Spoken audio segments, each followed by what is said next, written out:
bayan kong Pilipino. Kahit anong problemang dumarating, ang nakaupo ngayon ay ating alalayan. Suportahan natin ng tapat at buong puso. Ito ang daan upang tayo ay magkaisa. May pagkakaisa, may pag-asa ang bayan. Bata man o matanda, mayaman o mahirap, ang pagtutulungan ang ating sandata. Suportahan muna ang nakaupo habang siya'y naglilingkod sa atin. Kapag tapos na ang kaniyang panahon, ang susunod na hihirang ay susuportahan din. Sino mang maging bagong pangulo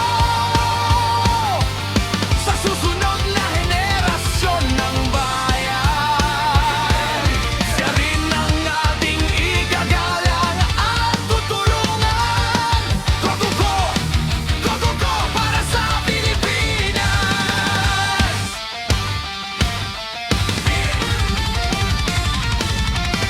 Huwag mag-away, huwag magkagulo.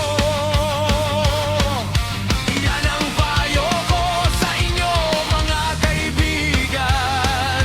Hindi sa pagtutol tayo uunlad, kundi sa pagmamahalan at pagkakaisa. Ano man ang mangyari sa darating na panahon, ang interes ng bansa ang unahin. Bagong pinuno, bagong pagkakataon, sabay-sabay tayong ahon sa hirap. Suportahan muna ang nakaupo habang siya'y naglilingkod sa atin. Kapag tapos na ang kaniyang panahon, ang susunod na hihirang ay susuportahan din. Sino mang maging